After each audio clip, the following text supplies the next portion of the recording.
Hello and welcome. Tonight we are going to drift far beyond Earth, far beyond the Moon, far beyond Mars, Jupiter, Saturn, and the outer edge of the solar system. We are going to imagine a civilization so advanced that a single planet would be far too small for it. A civilization that would not merely build cities, not merely travel between worlds, not merely explore a few nearby stars, but a civilization that could spread across an entire galaxy. A civilization that could use the energy of billions of stars. A civilization so vast that the Milky Way itself might become its home, its power grid, its memory, its architecture, and perhaps even its machine. This is the idea of a Type 3 civilization. At night, the Milky Way looks peaceful, a pale river of light across the sky. To the naked eye, it seems soft and silent, like mist or distant cloud. But that faint band is not a cloud. It is the combined glow of stars, gas, dust, dark matter, planets, black holes, and ancient systems spread across more than 100,000 light-years. Every bright point may be a sun. Every sun may have planets. Every planet may have moons. Every asteroid belt may contain material. Every black hole may hold gravity beyond imagination. Every region of the galaxy contains energy, structure, and possibility. Now imagine that a civilization learned how to use it all. Not one world, not one star, an entire galaxy. Imagine stars surrounded by vast swarms of collectors, harvesting their light. Imagine artificial habitats orbiting in silent rings. Imagine machines moving between star systems, slowly, patiently, carrying instructions, seeds, factories, memory, and intelligence. Imagine black holes used not only as mysteries, but as engines. Imagine planets reshaped, asteroids mined, red dwarf stars turned into long-lasting power sources, and the galaxy connected by beams of light moving between distant outposts. To us, this sounds almost impossible. But the idea is not magic. It begins with a simple question. How much energy can a civilization learn to use? Human civilization, for all its machines, cities, satellites, aircraft, computers, rockets, and power plants, is still young. We live on one planet. We depend on one biosphere. We have sent probes beyond the planets, but no human has walked farther than the Moon. Our radio signals have been leaking into space for only a little over a century. That may sound like a long time in human history, but in galactic history, it is almost nothing. Our signals have crossed only a small bubble of the Milky Way. The galaxy is more than 100,000 light-years across. Our technological voice is barely whispered into the dark. We are still at the beginning, still planet-bound, still fragile, still learning how to control the energy available on our own world without damaging the systems that keep us alive. And this is why the idea of a Type 3 civilization is so powerful. It forces us to compare our current moment with a future so far away that it becomes almost geological, almost cosmic.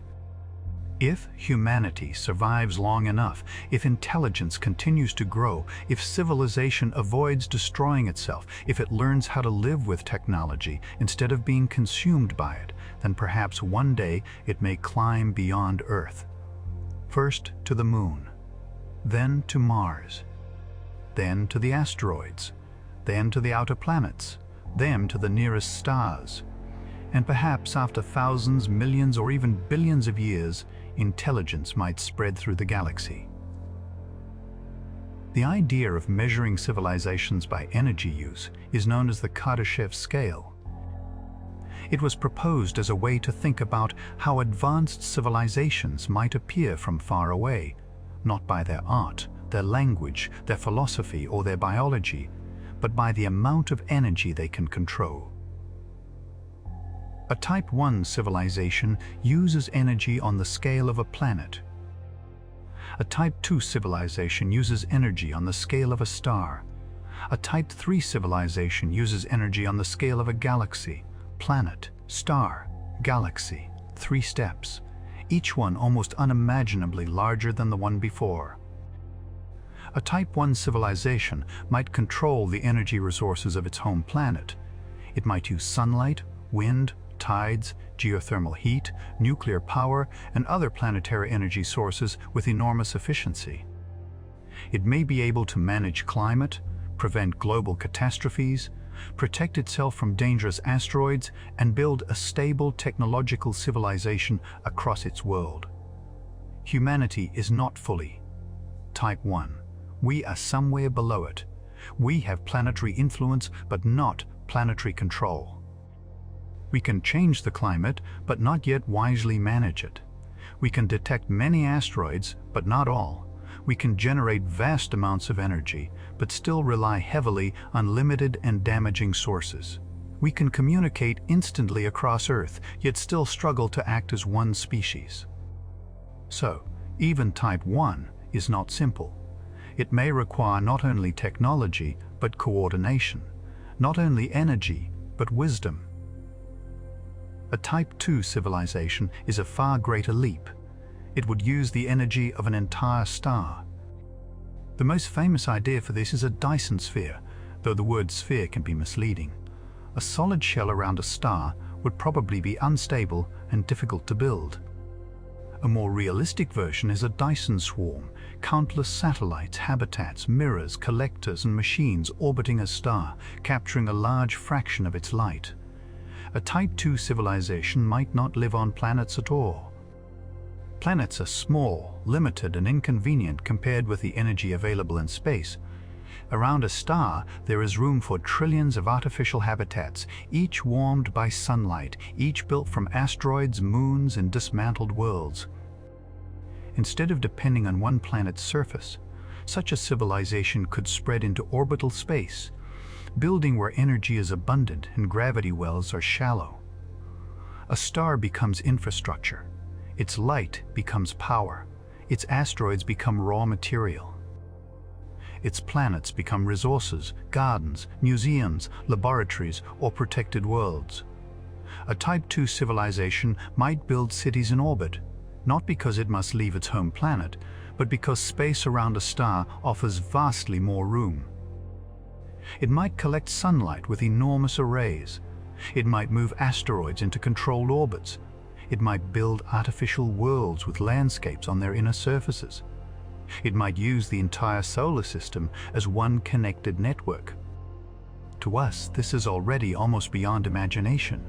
But to reach Type 3, a civilization must do this not once, not around one star, but again and again across billions of stars. This is the Type 3 leap. A Type 3 civilization would treat star systems the way we treat cities, power plants, ports, or research stations. One star might be a manufacturing hub. Another might be a habitat system. Another might be a computing center. Another might be preserved untouched. Another might power interstellar communication. Another might host vast engineered rings. Another might be used to launch probes outward. Another might surround a black hole and draw energy from matter falling toward it. A galaxy becomes a network. Not necessarily an empire in the human sense. Not necessarily a single government. Not necessarily a civilization of biological beings walking on planets. It might be distributed. It might be partly machine. It might be digital. It might be made of many species, many minds, many branches, many cultures, or forms of intelligence we cannot recognize. A Type 3 civilization may not look like a giant version of humanity. That is one of the most important things to remember. When humans imagine advanced aliens, we often imagine ourselves with better tools, bigger ships, taller cities, faster engines, larger colonies. But a civilization millions of years older than ours may not be organized in any familiar way. It may not have nations. It may not have a capital. It may not have borders. It may not expand because of conquest. It may not even have individuals in the way we understand them. It may be a web of intelligence spread through matter and light. A slow-thinking galactic mind. A collection of independent star systems. A civilization of machines maintaining ancient goals. A network of uploaded minds living in artificial worlds. A quiet culture that values stability above expansion. A biological civilization that uses technology so gently we would barely notice it, or something stranger, something not built around human desires at all. Still, any Type 3 civilization faces the same basic problem. A galaxy is enormous. Even light, the fastest thing in the universe, takes more than 100,000 years to cross the Milky Way from edge to edge. That means a Type 3 civilization cannot operate like a single city. There can be no instant central command. No immediate conversation between opposite sides of the galaxy. No quick response across galactic distances. If one region sends a message, another region may not receive it for thousands or tens of thousands of years. A galaxy-spanning civilization must either accept slowness or become decentralized. It may grow like a forest rather than move like an army. It may expand star by star, branch by branch, over deep time. Imagine frost spreading across glass on a winter morning, not in one instant. Not by command, but by slow, delicate growth, pattern joining pattern, edge reaching edge. A Type 3 civilization might spread through self-replicating probes. These would be machines capable of traveling to another star system, using local materials, building copies of themselves and sending those copies onward. In principle, such probes could spread through a galaxy far faster than biological colonists, though still slowly by human standards. They would not need to travel near the speed of light. Even at a fraction of that speed, over millions of years, they could reach enormous regions. One probe reaches a star. It studies the system. It finds asteroids, metals, ice, carbon, silicon, and other materials. It builds factories. It makes more probes. Some stay to build local infrastructure. Others depart for nearby stars. The process repeats. The galaxy is seeded. This idea is both fascinating and unsettling. If such self-replicating machines are possible, and if any civilization built them long ago, why do we not see clear evidence of them? Why does the Milky Way not look engineered? Why is the night sky not filled with obvious artificial structures? This question leads us toward the Fermi paradox, the deep mystery of why the universe appears so quiet despite its vastness, age, and abundance of stars. But before we return to the silence, let us imagine what a Type 3 civilization might actually build. The first and most obvious structure is the Dyson swarm. Around many stars, perhaps millions or billions, there might be clouds of collectors absorbing starlight. To a distant observer, such stars might appear dimmer in visible light, but brighter in infrared, because the collected energy would eventually be radiated away as waste heat. Waste heat is important. No matter how advanced a civilization becomes, if it uses energy, it must deal with thermodynamics. Energy does not simply vanish. Work creates heat. Computation creates heat. Machines create heat. Habitats create heat. A galaxy filled with engineered systems might glow in unusual infrared patterns. This is one reason astronomers have searched for signs of advanced civilizations by looking for excess infrared radiation. If a galaxy were heavily engineered, if its stars were wrapped in energy collectors, if much of its starlight were being absorbed and reused, then the galaxy might look strange. It might be darker in visible light than expected and warmer in infrared. So far, we have not found clear evidence of a Type 3 civilization. But the search is difficult. A civilization may not collect all starlight. It may use only part of its galaxy. It may use energy more efficiently than we expect. It may avoid large visible megastructures. It may radiate waste heat at temperatures we have not searched well. It may be hidden among natural dusty galaxies. Or it may not exist. Another possible megastructure is the Matryoshka brain. This is a theoretical computing system built around a star in layers like nested shells. The inner layers capture high-energy sunlight and perform computation. Their waste heat is captured by outer layers, which use it again at lower temperatures. Each layer radiates heat outward, and the whole structure becomes a vast engine for thought, simulation, memory, or digital life. A Type 3 civilization could build such structures around many stars, not just computers in buildings, stars turned into computers. Entire solar systems converted into thinking machines. What would they think about? Maybe science, maybe art, maybe simulations of worlds, maybe preserved histories, maybe minds living in digital environments. Maybe questions so far beyond us that we could not understand the purpose. To us, the stars are lights in the sky. To them, each star might be a mind. Another idea is starlifting. Stars contain vast amounts of matter, but most of it is difficult to access. A sufficiently advanced civilization might use magnetic fields, radiation pressure, or other methods to remove material from a star's outer layers. This material could be used for construction, fuel, or long-term engineering. It would be slow, immense, and difficult, but over deep time, a Type 3 civilization may think in such terms. Then there are stellar engines. A stellar engine is a hypothetical structure that could use a star's own energy to slowly move the star through space. One version would reflect some of the star's light in a preferred direction, creating a tiny thrust. Over millions or billions of years, even tiny thrusts could matter. A Type 3 civilization might move stars, not quickly, not like spaceships, but slowly, patiently, guiding stellar systems through galactic time. Why move a star? To avoid future dangers, to rearrange stellar neighborhoods, to bring useful systems closer together, to preserve planets from cosmic hazards, to optimize a galaxy for computation, settlement, or survival. This sounds absurd from a human timescale. But Type 3 civilizations are deep-time civilizations. They may think in millions of years the way we think in decades. They may plan around stellar lifetimes. They may move slowly because, at their scale, slow is normal.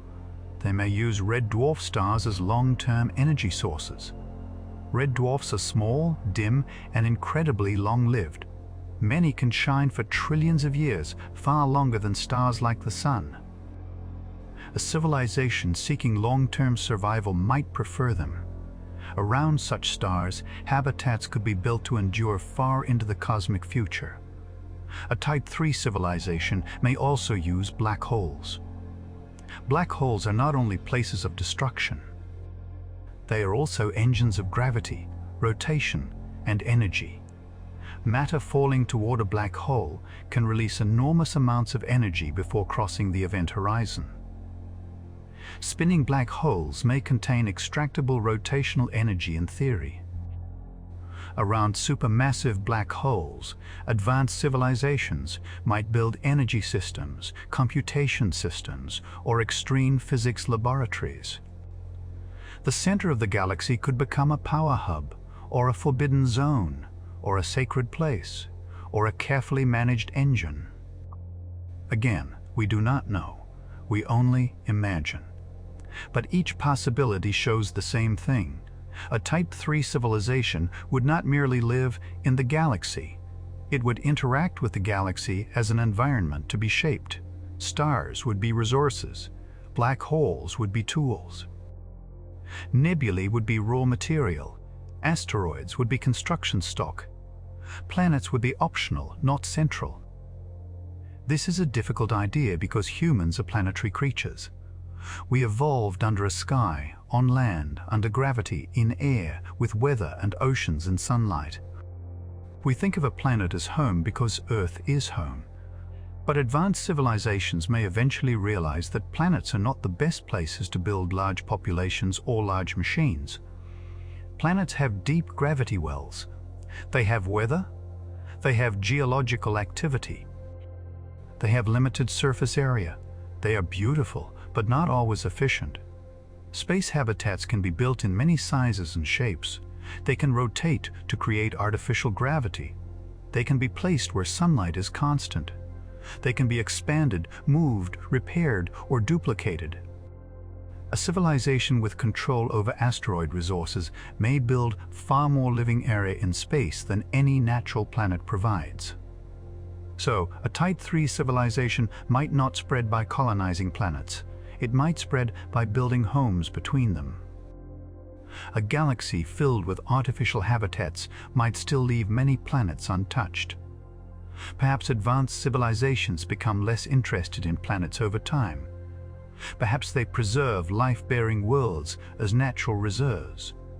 Perhaps they avoid disturbing biospheres. Perhaps they move outward into orbital space and leave planets to evolve. If so, we might be looking in the wrong places.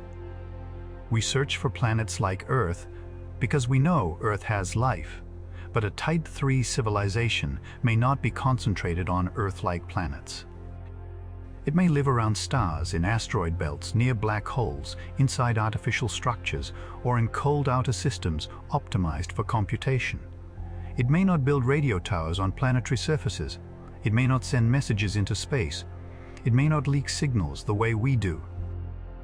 In fact, a very advanced civilization may become quieter. Humanity leaks radio waves partly because our technology is young and messy.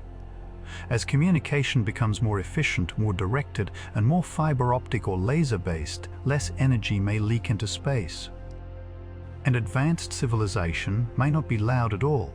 It may communicate through narrow beams, encrypted signals, neutrinos, gravitational methods, or technologies we cannot detect. The galaxy could be full of communication and still sound silent to us. Like standing outside a city with ears that can only hear one frequency. The absence of evidence is meaningful, but not simple. If Type 3 civilizations were common, wasteful, and obvious, we might expect to see them. But if they are rare, subtle, efficient, or strange, they may be difficult to recognize. This brings us back to the Fermi paradox. The Milky Way is old.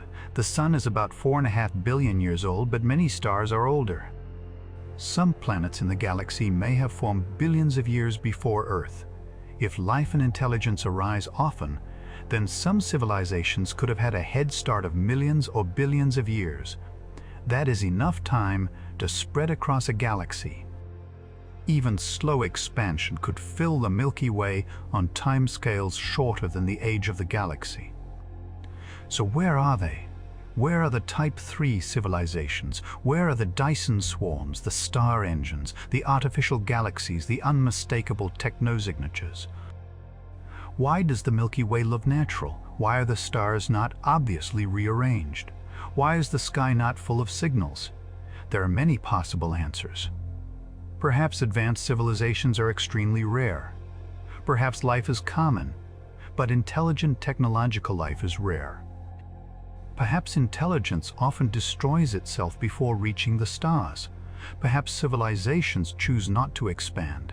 Perhaps they expand inward instead into virtual worlds, computation, or miniaturized environments.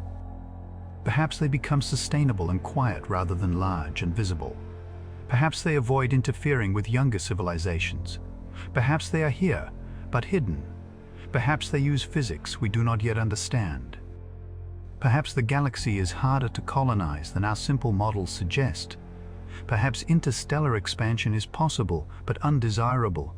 Perhaps every civilization faces a great filter, a barrier that most do not pass. The great filter could be behind us or ahead of us. Maybe the origin of life is rare. Maybe complex cells are rare. Maybe intelligence is rare. Maybe technology is dangerous. Maybe stable planetary civilization is difficult. Maybe long-term survival requires wisdom that most species never develop. A Type 3 civilization would be proof that the filter can be passed. Its absence, if real, is unsettling. It suggests either that such civilizations are very rare, or that they do not become visible, or that the path to galactic power is harder than imagination makes it seem. But perhaps the silence is not tragic. Perhaps advanced civilizations choose not to become Type 3. The Kardashev Scale measures energy use, but energy use may not be the ultimate goal of intelligence. A wise civilization may not seek to maximize consumption. It may choose balance, beauty, longevity, and subtlety over expansion. It may find that the highest form of intelligence is not to control a galaxy, but to understand it without disturbing it. A civilization could be advanced and still not Type 3. It could be ancient, peaceful, and quiet. It could live around one star for billions of years. It could shrink into efficient computation. It could create inner universes of experience. It could avoid the cosmic spotlight. This is why Type 3 civilizations are both fascinating and uncertain. They represent one possible path, not the only path. But if one did exist, and if it did choose large-scale engineering, then the visuals are almost beyond imagination. Imagine looking at a galaxy not as a natural spiral of stars, but as a designed system. The spiral arms still glow, but some stars are dimmed by swarms of collectors. Infrared heat flows from vast computing shells. Laser highways connect star systems. Asteroid belts sparkle with automated factories. Brown dwarfs are used as slow-burning resources. Black holes are surrounded by rings of energy collectors. Artificial habitats drift in stable orbits, lit by carefully directed starlight. Old stars are managed. Dangerous supernova candidates are monitored. Comets are redirected. Planets with simple life are protected. Dead worlds are mined. Red dwarfs become long-term cities. The galaxy becomes both wilderness and civilization. Not entirely artificial, not entirely natural. Something in between. A cultivated galaxy, a garden of stars, a machine made of light. What would time feel like to such a civilization? Human life is short. A century feels long to us. 1,000 years feels ancient. 1,000,000 years feels almost impossible. But a Type 3 civilization may survive on timescales of millions or billions of years. It might watch stars form and die. It might see spiral arms change. It might remember supernovae as historical events. It might plan around the slow future merger of galaxies. For a civilization like that, patience becomes natural.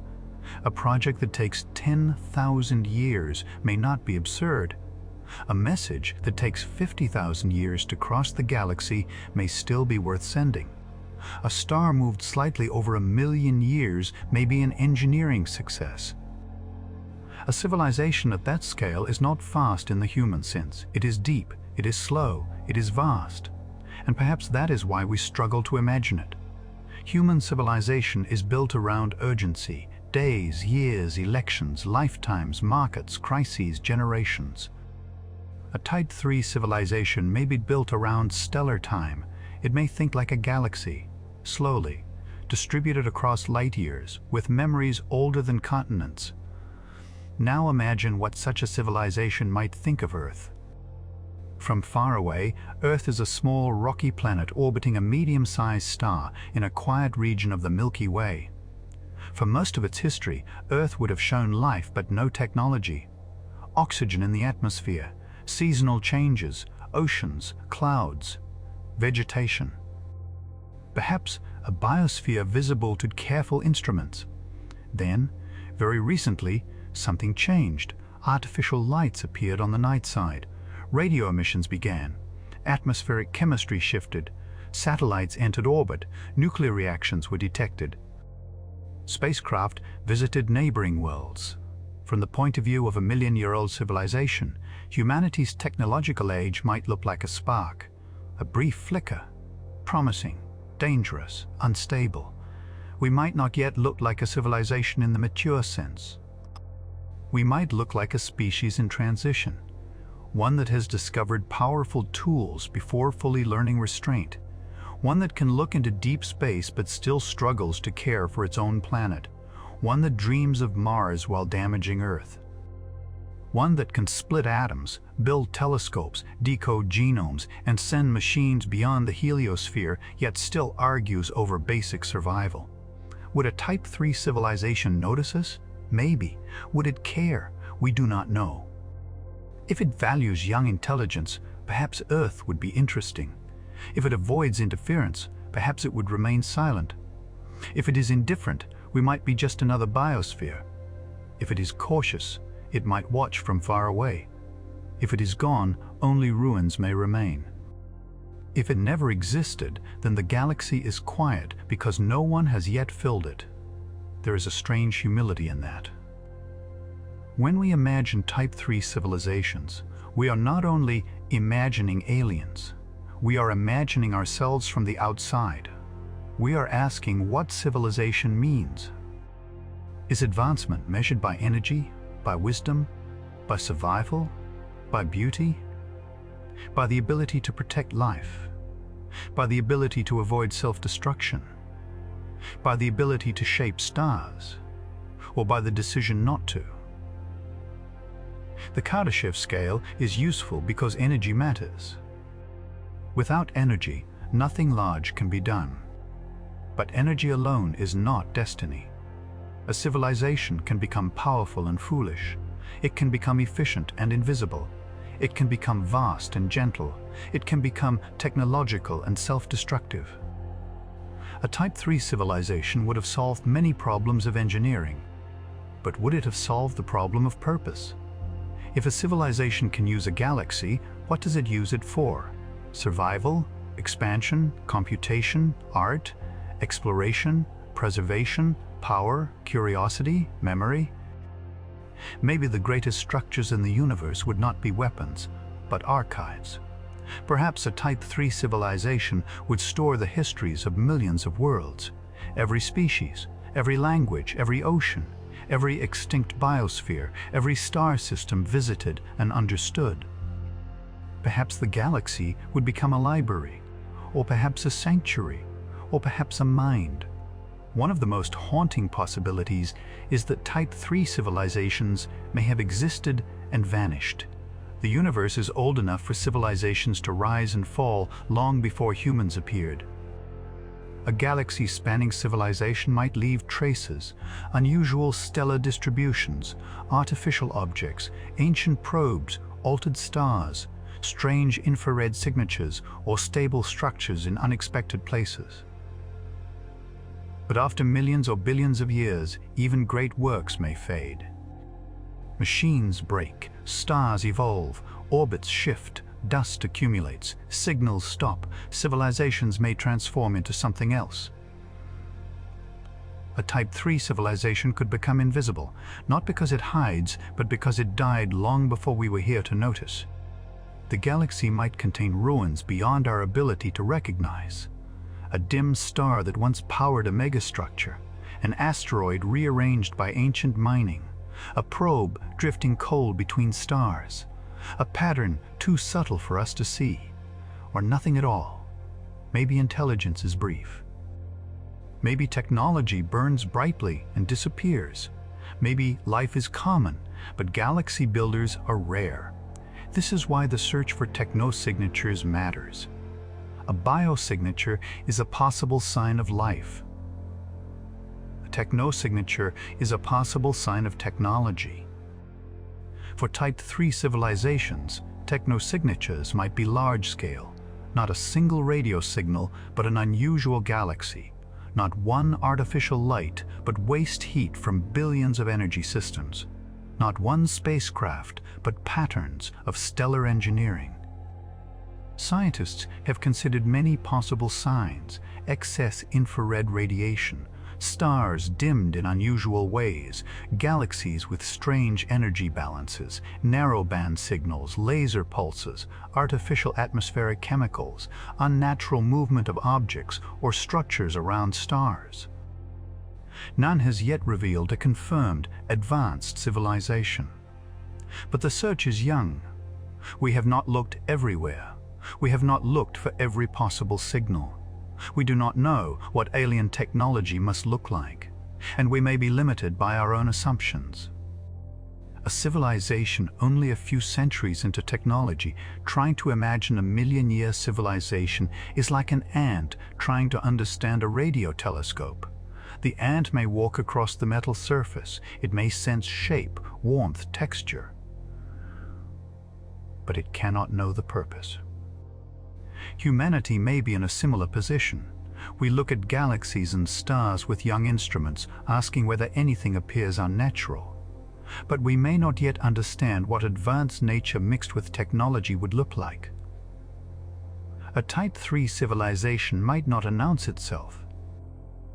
It might not build giant visible shells. It might not waste energy. It might not expand aggressively. It might not even exist in ordinary space the way we imagine. Perhaps advanced civilizations move towards smaller, colder, more efficient environments. Perhaps they gather around dim stars or black holes. Perhaps they wait for the universe to cool when computation may become more efficient. Perhaps they store energy and think slowly. Perhaps they retreat from bright activity into quiet survival. A galaxy can hide many things. Dust hides stars. Distance hides detail. Time hides history. And our own expectations hide possibilities. Still, the basic image of a Type 3 civilization remains powerful, intelligence reaching the scale of the Milky Way. This idea changes how we look at the night sky. When we see a star, we usually imagine a sun. But a Type 3 civilization asks us to imagine a power source. When we see a nebula, we imagine gas and dust. But they might see raw material. When we see a black hole, we imagine darkness. They might see an engine. When we see an asteroid belt, we imagine debris. They might see a construction yard. When we see a galaxy, we imagine a natural structure. They might see a home. And perhaps one day, if humanity survives long enough, our descendants may look at the galaxy in that way too. Not as something to conquer, not as something to consume without limit, but as an environment to understand, preserve, and carefully join. Could humanity ever become Type 3? Not soon, not in centuries, probably not in thousands of years, maybe not ever. The road from our current civilization to a galaxy spanning one is almost impossible to imagine in detail. It would require survival through countless dangers. Environmental collapse, war, artificial intelligence risks, asteroid impacts, pandemics, technological misuse, social instability, resource limits, cosmic hazards, the death of the sun, the difficulty of interstellar travel, the challenge of communication across light years, the ethics of expansion. It would require a civilization that can maintain continuity over deep time. That may be the hardest part. Rockets are difficult. Dyson swarms are difficult. Interstellar probes are difficult. But long-term wisdom may be more difficult than any machine. A civilization must survive itself before it can reach the stars. It must learn not only how to gain power, but how to carry power safely. Humanity is still early in that lesson. We are powerful enough to alter our planet, but not yet wise enough to do so gently. We are curious enough to search the universe, but still divided on our own world. We can imagine Type 3 civilizations, but we're still trying to become stable on one planet. Maybe that is why this topic is so interesting. It places us between two scales. Below us, the long history of life, single cells, oceans, forests, animals, fire, tools, language, cities. Above us, the possible future, planets, stars, galaxies, megastructures, deep time. We are somewhere in the middle, a young species looking upward. Not yet. Type 1. Dreaming of Type 3. There is beauty in that. The gap is enormous, but the imagination can cross it for a moment. Tonight, as you rest, imagine the Milky Way again, a spiral galaxy turning slowly in the dark, hundreds of billions of stars, ancient red dwarfs, blue giants burning quickly, white dwarfs cooling in silence, black holes hidden in darkness, planets orbiting everywhere, some barren, some frozen, some burning, some perhaps alive. Now imagine one tiny world around one ordinary star, Earth. A planet with oceans, clouds, storms, forests, cities, deserts, mountains, and people looking up at night. From Earth, the galaxy is a band of light. From a Type 3 civilization, the galaxy might be a map of home. Each star known, each region catalogued, each resource understood. Each danger monitored, each signal part of a long conversation. Maybe such civilizations exist somewhere beyond our view. Maybe they are too far away, maybe they are too quiet, maybe they are waiting in the infrared dark. Maybe they are hidden inside galaxies that look natural to us. Maybe they are so advanced that our idea of a civilization no longer applies. Or maybe the Milky Way is still empty of such minds. Maybe no one has yet become Type 3 here. Maybe the stars remain untouched. Maybe the galaxy is waiting. That possibility is both lonely and hopeful. Lonely because there may be no ancient galactic civilization watching over the Milky Way. Hopeful because the future is still open. The galaxy may not be a finished machine. It may be a wilderness. A vast, ancient, beautiful wilderness. And humanity, small as it is, has only just learned how to see it. We have only recently built telescopes powerful enough to study other galaxies, detect exoplanets, map cosmic background radiation, image black hole shadows, and hear gravitational waves. We have only just begun to understand the scale of the universe. We have only just sent our first machines beyond the planets. We have only just begun listening. A Type 3 civilization would stand at the far edge of what civilization could become. But the path, if it exists, begins with small steps. A fire-controlled, a tool-shaped. A question asked. A telescope built, a rocket launched, a planet protected, a civilization stabilized, a star reached, a second home built, a first interstellar probe sent, a first artificial habitat around another sun, a first Dyson swarm, a first network between stars. A first slow expansion across the galaxy. No civilization begins as Type 3.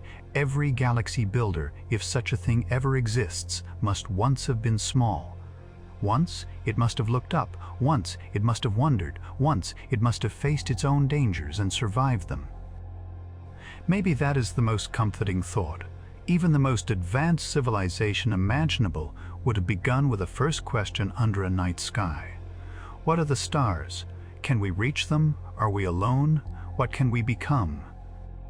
The Kardashev Scale gives us numbers and types, but the deeper story is about becoming. From planet-bound life to starfaring intelligence. From starfaring intelligence to galactic presence. From a small world to a cosmic home. Yet there is no guarantee that this future will happen. There is only possibility. And possibility is enough to dream with. Tonight, the Milky Way remains quiet. No obvious Dyson swarms cover the sky. No galactic empire announces itself. No Type 3 civilization has clearly revealed its hand.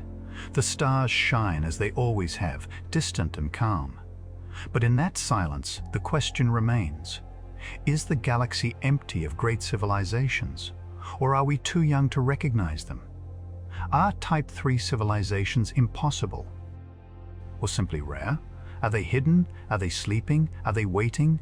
Or are we, perhaps, among the first sparks in a galaxy that has not yet fully awakened? No one knows. And so the mystery remains open. The Milky Way turns slowly in the dark. Its stars burn, its planets orbit. Its black holes wait. Its nebulae glow, its dust clouds drift, its ancient light crosses space. And on one small planet, around one ordinary star, a young civilization imagines what it might mean to grow beyond its cradle. Not tomorrow, not soon, maybe never. But perhaps, in some distant future, intelligence may learn to turn starlight into memory, asteroids into homes, black holes into engines, and the galaxy itself into a place of life. For now, we look up, we wonder, and the pale river of the Milky Way remains above us, silent, immense, unclaimed, and full of possibility.